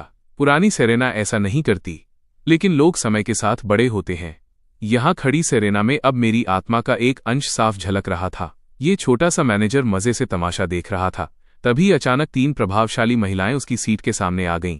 उनमें से 2 बीच वाली महिला के दोनों तरफ थीं, जैसे उसे सुरक्षा दे रही हों। और उसी वक्त स्टेज पर दिखे वे 2 युवक भी तेजी से वहां आ पहुंचे। पूरे ग्रुप ने केंद्र में खड़ी महिला के चारों ओर एक दीवार बना ली और उस मैनेजर को ऐसे घूरने लगे जैसे उसकी एक भी गलत हरकत उसे वहीं ढेर कर देगी। कौन हो तुम लोग? मैनेजर ने अपनी भौहें सिकोड़ते हुए पूछा। उसे अंदर ही अंदर एक अजीब सा एहसास हुआ। सामने खड़ी महिला उसे जानी पहचानी लग रही थी। हम कौन हैं ये छोड़ो। अपनी कंपनी का इस्तेमाल करके लोगों को धमकाना ये बिल्कुल गलत है। तुम्हारी जैसे लोगों की वजह से ही म्यूजिक वर्ल्ड की ये हालत है। सेरेना को जवाब देने की जरूरत ही नहीं पड़ी। मिया ने पहले ही आगे बढ़कर मोर्चा संभाल लिया था। मिया को इस तरह देख मैनेजर हंसा और अपने हाथ में पकड़े ग्लास को स्टाइल से घुमाने लगा। छोटी बच्ची, जुबान संभालकर बात करो। मैं बस एक आम कस्टमर हूं। तुम्हारी किस आंख ने मुझे किसी को धमकाते हुए देखा? जो कर रहा हूं उसे मानूंगा नहीं। नहीं मानोगे? क्लासी। मिया ने उसे तिरछी नजर से देखा। उसका चेहरा नफरत से भरा हुआ था। सेरेना ने भी अपना सिर हिलाया। ये आदमी साफ तौर पर अनजान बनने का नाटक कर रहा था। इसके बजाय वो उन 2 लड़कियों को देखने के लिए मुड़ी। फन जियो ने ये देखकर जल्दी से सेरेना से उनका परिचय कराया। सेरेना, ये वोंग शिनी और वू पीलिंग है और ये हमारे बॉस की वाइफ हैं। रुको, मैं जानता हूं तुम कौन हो। बूथ में बैठे मैनेजर को जैसे अभी अभी किसी बात का एहसास हुआ और वो तुरंत चौंक कर चिल्ला उठा। उसकी आंखें फटी की फटी रह गईं। वो अविश्वास के साथ अपने सामने खड़े ग्रुप से घिरी सेरेना को घूरने लगा।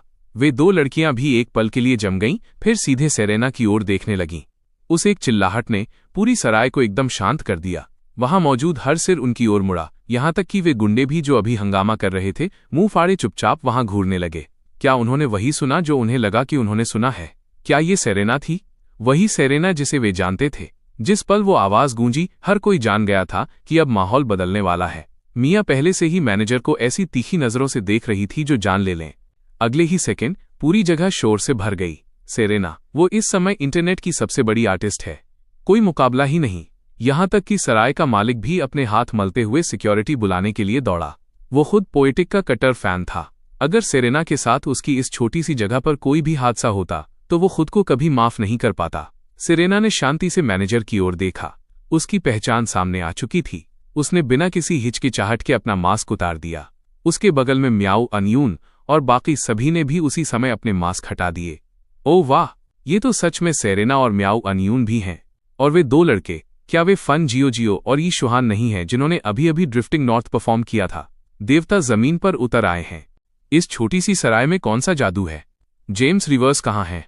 जेम्स रिवर्स कहाँ चले गए? मुझे उन्हें देखना है। मैं उनका सबसे बड़ा फैन हूं।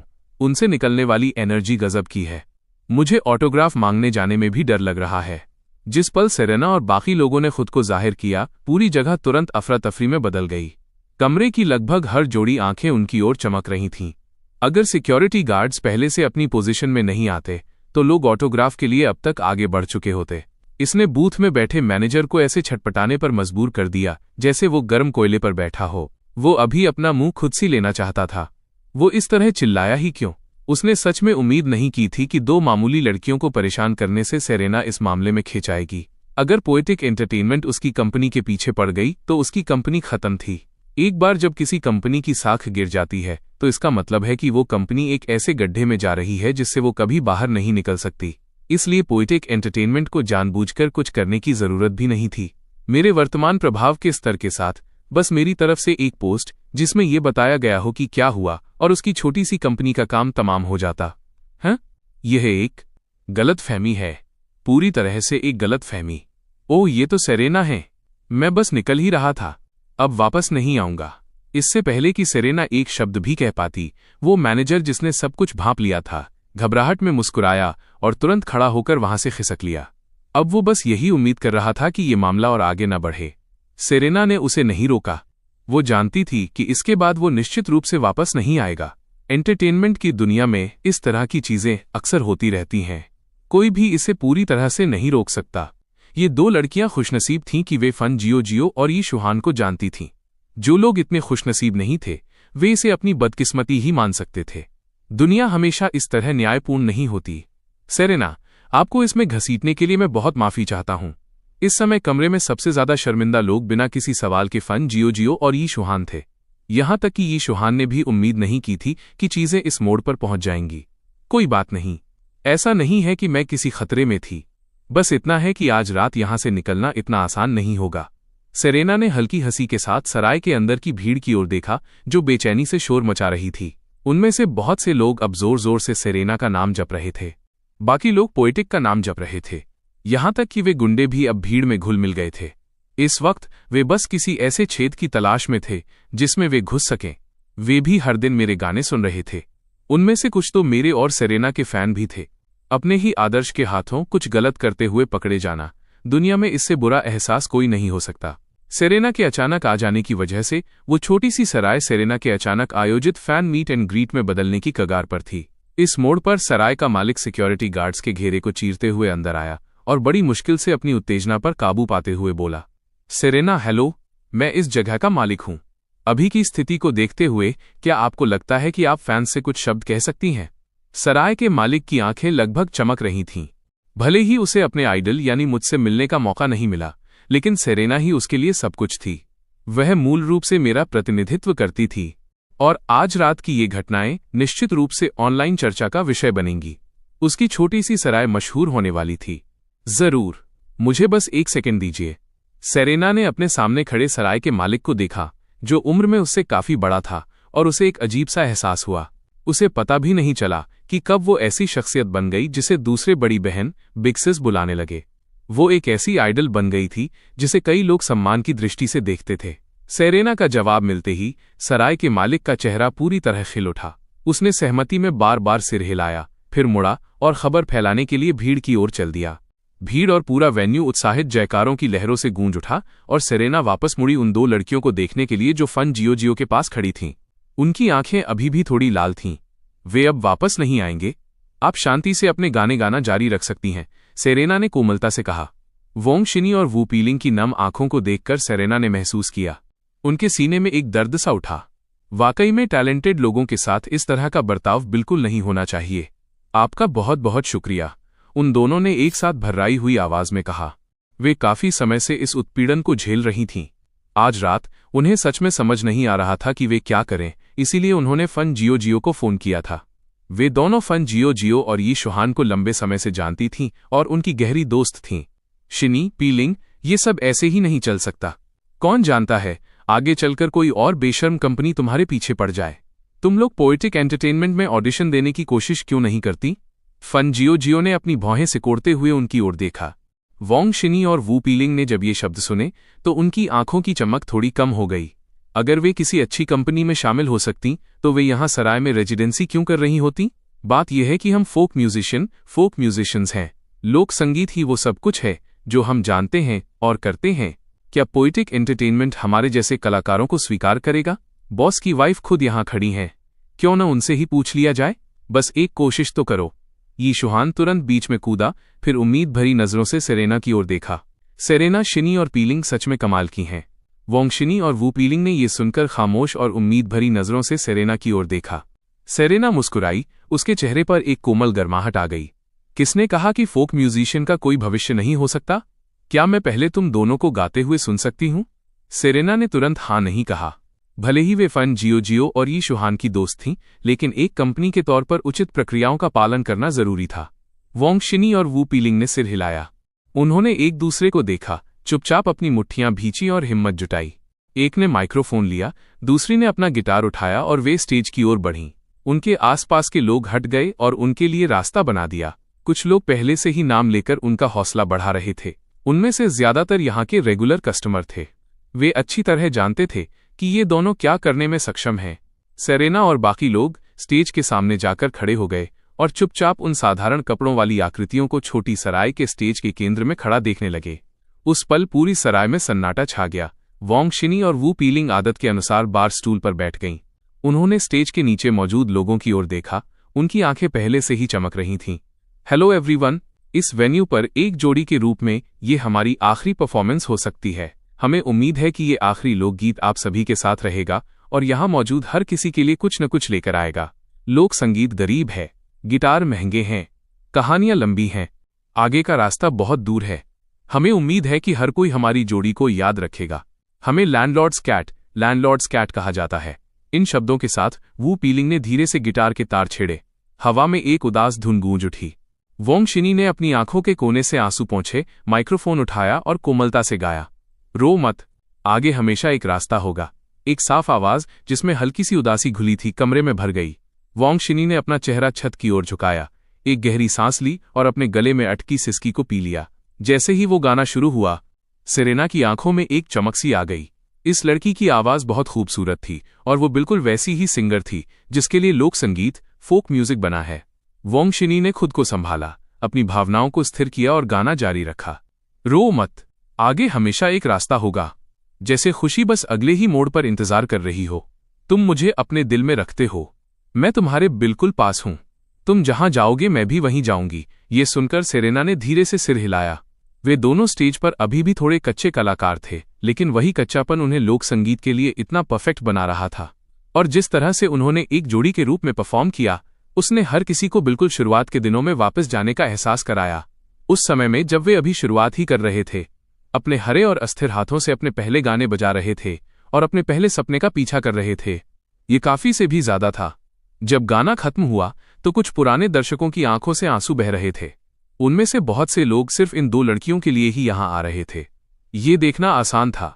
इसके बाद ये दोनों शायद इस छोटी सराय में फिर कभी परफॉर्म नहीं करेंगी। वे दोनों बार स्टूल से नीचे उतरीं, खुद को समेटा और घबराते हुए कदमों से सेरेना और दूसरों की ओर बढ़ीं। वे जानती थीं कि सेरेना के अगले शब्द उनके भविष्य की दिशा तय करेंगे। आप बहुत शानदार हैं। पोएटिक एंटरटेनमेंट में आपका स्वागत है। सेरेना ने एक गर्म और कोमल मुस्कान के साथ उन दोनों की ओर देखा और अपना हाथ आगे बढ़ाया। उसके शब्द पूरी तरह से सच्चे थे।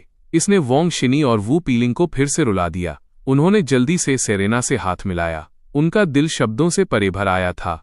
वेन्यू में मौजूद भीड़ धीरे धीरे लोकगीत की दुनिया से बाहर आई और फिर से जोशीले फैंस में बदल गई।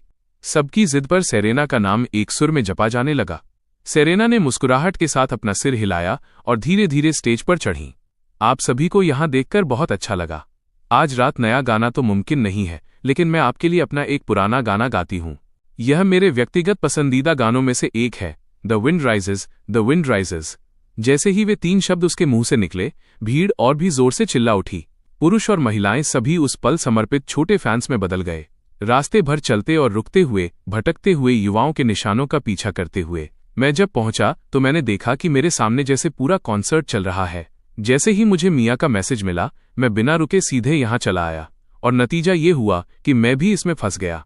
जिन लोगों ने मुझे देखा वे तुरंत पागल हो गए, खासकर सराय का मालिक। उसने तो माइक्रोफोन पकड़ लिया और चिल्लाकर कहा कि आज रात बॉस का मूड बहुत अच्छा है और हर drink on the house free है। आखिरकार मैंने, सेरेना और बाकी लोगों ने अनगिनत ऑटोग्राफ साइन किए और सिक्योरिटी की मदद से किसी तरह भीड़ से रास्ता बनाते हुए कार में सवार होकर वहां से तेजी से निकल गए। तो तुमने क्या कहा कि तुम्हारी जोड़ी का नाम क्या है? कार में मैंने उन दोनों की ओर थोड़ा हैरान भाव से देखा। वोंग शिनी और वू पीलिंग ने घबराते हुए मेरी ओर देखा। दबी हुई आवाज में जवाब दिया, लैंडलॉर्ड्स कैट, लैंडलॉर्ड्स कैट। मैं उन दोनों को घूरता रहा। मेरे चेहरे के हाव भाव ऐसे थे जिन्हें बयां करना मुश्किल था। मुझे अभी ऐसा लग रहा है जैसे मैं लैंडलॉर्ड्स कैट खेल रहा हूं। मैं तो बस एक किराएदार का कुत्ता हूं। तुम दोनों लोक संगीत, फोक म्यूजिक गाती हो? मैंने फिर से अविश्वास में पूछा, जिससे वे दोनों और भी ज्यादा तनाव में आ गईं। उनकी नजरों में मैं एंटरटेनमेंट वर्ल्ड के सबसे ऊंचे मुकाम पर था, कोई ऐसा जो उनके जैसे छोटे कलाकारों की पहुंच से पूरी तरह बाहर था। वे थोड़ा डरी हुई थीं। उन्हें डर था कि फोक म्यूजिशियन होने की वजह से वे शायद इसके काबिल न लगें। लेकिन सेरेना और बाकी लोगों के उत्साहजनक चेहरों को देखकर उन्होंने जवाब दिया, हाँ, लोक संगीत। तभी मैंने सहमति में सिर हिलाया। उन दोनों को अभी भी थोड़ा डरा हुआ देखकर मैंने जल्दी से उन्हें दिलासा दिया, लोक संगीत बहुत अच्छा है, लोक संगीत में 3 चीजें होती हैं: प्यार, आदर्श और दूर दराज की जगहें। वह सपना जो हर किसी के दिल में रहता है। मेरी बात सुनकर उन दोनों को अपने सीने में एक गर्माहट महसूस हुई। उनके चेहरे के भाव भी शांत हो गए। अगर मैंने भी ऐसा कहा था तो सब कुछ ठीक ही होगा। फन, जो एक तरफ बैठा था, अभी भी थोड़ा दोषी महसूस कर रहा था। उसने अपना सिर झुकाकर मेरी ओर देखा। मिस्टर जेम्स, मुझे माफ कर दीजिए। ये सब मेरी वजह से हुआ कि हर कोई इसमें घसीटा गया। इसकी चिंता मत करो। ऐसा नहीं है कि हम किसी खतरे में थे, और तुम्हारी वजह से पोएटिक एंटरटेनमेंट को 2 और कलाकार मिल गए। अगर देखा जाए तो मुझे तुम्हारा शुक्रिया अदा करना चाहिए। इससे पहले कि फन जियो फिर से माफी मांग पाता, मैंने जल्दी से उसे हाथ हिलाकर मना कर दिया। वो पूरे रास्ते माफी ही मांग रहा था। मेरे कानों पर तो जैसे गट्टे पड़ने वाले थे। अभी का समय असल में बिल्कुल सही है। जैसा कि तुमने देखा, कई एंटरटेनमेंट कंपनियों ने पहले ही अपने स्टेटमेंट जारी कर दिए हैं। कंपटीशन के अगले कुछ राउंड्स अब असली लड़ाई होंगे। अभी ये सब होना कंपनी के लिए वास्तव में एक अच्छी बात है। मैं ये सिर्फ फन जियो को दिलासा देने के लिए नहीं कह रहा था। मैं वाकई में 2 और मजबूत कलाकारों को पाकर खुश था। जहां तक तियान में एंटरटेनमेंट और दूसरी कंपनियों के इरादों का सवाल था, मैंने कमोवेश उन्हें समझ लिया था। किसी भी मैदान में ताकत ही हमेशा बोलती है, चाहे वे कुछ भी प्लान करें। डिफेंडिंग साइड के रूप में मुझे बस एक ही बात कहनी थी: हर चुनौती का डटकर सामना करो, चाहे कुछ भी हो। जब तक कार कंपनी पहुंची तब तक काफी रात हो चुकी थी। हमने फिलहाल वोंग शिनी और वू पीलिंग को आर्टिस्ट अपार्टमेंट्स में सेटल कर दिया। आधिकारिक ज्वाइनिंग की कागजी कार्रवाई कल तक के लिए टाल दी गई। बस 2 घंटे बाद ही सेरेना और हम बाकी लोगों के सराय टैवर्न में पहुंचने की खबर पूरे इंटरनेट पर छा गई, खासकर डुइन पर। उस जगह के एक के बाद एक वीडियो आते रहे। हर एक वीडियो पर लाखों लाइक्स आ रहे थे। सेरेना के द विंड राइजेस परफॉर्म करने वाले क्लिप ने 1 घंटे से भी कम समय में 1 मिलियन लाइक्स का आंकड़ा पार कर लिया था। हर वो रात भर जागने वाला शख्स जो उन वीडियो को देख रहा था, पछतावे में अपना सीना पीट रहा था और काश कह रहा था कि वे समय को पीछे ले जा पाते और खुद वहां पहुंच पाते। आखिरकार, जब से मैं और सेरेना पब्लिक रडार पर आए थे, तब से ऐसा एक भी मौका नहीं आया था जहां कोई आधिकारिक पब्लिक अपीयरेंस हुआ हो। और अब उन्होंने इस तरह का सरप्राइज एम्बुश कर दिया था। हर कोने से नेटिजन्स कमेंट सेक्शन में गुस्से के साथ उमड़ पड़े। उनमें से हर कोई किसी ऐसे ठुकराए हुए प्रेमी की तरह लग रहा था जिसे पूरी तरह से अंधेरे में रखा गया हो। ठीक है, मैं मान लेता हूं, मुझे जलन हो रही है। सेरेना और जेम्स के इतने करीब होने का मौका, और मैंने इसे खो दिया। पोएटिक अगली बार कम से कम हमें पहले बता तो सकता है। इस तरह का सरप्राइज अपीयरेंस बिल्कुल भी जायज नहीं है। कोई कॉन्सर्ट नहीं, कोई फैन मीट नहीं, और अब ये। और वहां लोक संगीत भी था। मैं तो टूट गया हूं। लोक संगीत गरीब है, गिटार महंगे हैं, लड़की खूबसूरत है, और मैं बस इसके काबिल नहीं हूं। जो फैंस वहां थे, उन्होंने तो कोशिश भी नहीं की। तुमने उन्हें ऐसे ही कैसे जाने दिया? एक ढंग का कॉन्सर्ट कब हो रहा है? क्या ये कभी होगा भी? इंटरनेट पर बाढ़ की तरह आ रहे ऑन द सीन वीडियो का सामना करते हुए नेटिजन्स एक एक करके दुनिया के सबसे कड़वे नींबू में बदल गए। बयान न की जा सकने वाली खटास घटनाओं के इस पूरे सिलसिले ने सफलतापूर्वक ट्रेंडिंग चार्ट्स में टॉप पर अपनी जगह बना ली। इस मोड़ पर हर किसी ने इस बात से समझौता कर लिया था। मुझे और सेरेना को ट्रेंडिंग लिस्ट में देखे बिना एक दिन भी बिताना शारीरिक रूप से गलत लगता था। जहां तक मुख्य किरदारों यानी मेरी और सेरेना की बात है, हम पहले ही घर पहुंच चुके थे। छोटी लिली को उस शाम पहले ही मेरी एक बेड टाइम स्टोरी ने सुला दिया था। हम दोनों ने हल्का और जल्दी डिनर किया और फिर अगले 10,000 शब्दों को यहां छोड़ दिया गया है। अगले दिन जैसे ही सुबह का सूरज उगा, मैंने अपने दर्द करते भारी शरीर को किचन तक घसीटा ताकि नाश्ता तैयार कर सकूं। सेरेना, जिसके गाल अभी भी हल्के लाल थे, मेरे बगल में खड़ी मदद कर रही थी। सुबह की धूप खिड़की से अंदर आ रही थी और मुझे अचानक एहसास हुआ कि मैंने काफी लंबे समय से अपना मॉर्निंग वर्कआउट नहीं किया है। कोई आश्चर्य नहीं कि ये शरीर दिन ब दिन ज्यादा थका हुआ महसूस कर रहा था। ये सब इसलिए था क्योंकि मैंने अपना मॉर्निंग रूटीन छोड़ दिया था। दूसरी ओर सेरेना को बस अपना चेहरा जलता हुआ महसूस हो रहा था। हर बार जब वो कल रात जो हुआ उसके बारे में सोचती तो वो शर्मिंदगी के मारे गायब हो जाना चाहती थी। उसे अभी भी अंदाजा नहीं था कि मैंने वे सारी चीजें कहां से सीखी थीं। यह उसे शर्मिंदा और परेशान करने के लिए काफी था। हनी, जाओ लिली को जगाओ। मैंने ताज़ा चावल के दलिए पॉरेज का 1 चम्मच चखा, संतुष्टि के साथ सिर हिलाया, फिर काउंटर से साइड डिश उठाई और सेरेना से कहा। सेरेना अभी भी कहीं अपनी ही यादों में खोई हुई थी। उसकी चमकती नम आंखें सीधे सामने देख रही थीं। उसे कुछ सुनाई नहीं दे रहा था। उसका वो प्यारा सा खोया हुआ अंदाज देखकर मैं मुस्कुराया और जल्दी से उसके लाल गाल पर एक किस कर लिया। हनी, अगर तुम ऐसे ही खोई रही तो लिली स्कूल के लिए लेट हो जाएगी। पूरी तरह से अचानक पकड़े जाने पर सेरेना वापस हकीकत में लौट आई। उसका चेहरा और भी लाल हो गया। उसने अपना सिर झुकाया और किचन से तेजी से बाहर निकल गई। उसके वे छोटे छोटे तेज कदम लगभग किसी कॉम्पिटिटिव वॉकर की रफ्तार का मुकाबला कर रहे थे। जब तक सेरेना छोटे बेडरूम से बाहर आई, अपनी गोद में अभी अभी जागी हुई लिली को लिए हुए, तब तक मैंने टेबल पर सब कुछ सजा दिया था। चावल का दलिया, भरवा पैनकेक और सारी साइड डिश। मैं वहां एक प्यारी मुस्कान के साथ बैठा उन दोनों का इंतजार कर रहा था।